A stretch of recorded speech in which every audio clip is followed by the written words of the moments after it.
आखिर क्या वाकई यहूदी ने अल्लाह से वादा ले रखा है? So this is day 10 of learning Quran in the most easiest way. तो कल हम लोगों ने डिस्कस किया था सूरह अल बकरा का 8 रुकू, और आज हम लोग डिस्कस करेंगे सूरह अल बकरा का 9 रुकू। तो अल्लाह फरमाते हैं कि एक शख्स जिसको तुम लोगों ने कत्ल, अल्लाह ने कातिल का राज खोलने के लिए एक हुक्म दिया कि ज़िबा की हुई गाय का एक हिस्सा मकतूल को मारो। और फिर वो मकतूल उठ बैठा और उसने खुद अपने कातिल का नाम बता दिया। फिर अल्लाह कहते हैं कि तुम्हारे दिल तो पत्थर जैसे हैं, या शायद उनसे भी सख्त हो चुके हैं, क्योंकि कुछ पत्थरों में तो पानी होता है लेकिन तुम तो उनसे भी गए गुजरे हो। फिर अल्लाह ताला मुसलमानों से कहते हैं कि क्या तुम यहूदी को अपना दोस्त समझते हो?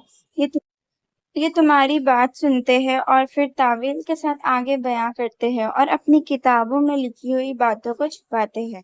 फिर अल्लाह ताला कहते हैं कि जब ये मुसलमानों के पास जाते हैं तो कहते हैं कि हम ईमान ला चुके हैं। लेकिन जब अपने लोगों में जाते हैं तो कहते हैं कि तुम उन्हें वो बताए हो जो अल्लाह ने तुम पर खोला, ताकि वो तुम्हारे खिलाफ दलील बनाए। और फिर इनमें कुछ जाहिल लोग ऐसे हैं जो अपने मौलवी की बातों को मान लेते हैं।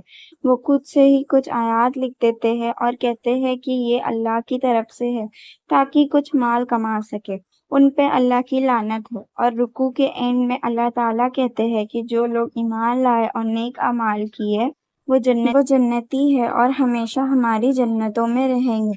तो ये था सूरह अल बकरा का 9 रुकू, और कल हम लोग डिस्कस करेंगे सूरह अल बकरा का 10 रुकू। So make sure you follow. जज़ाकल्लाह खैर।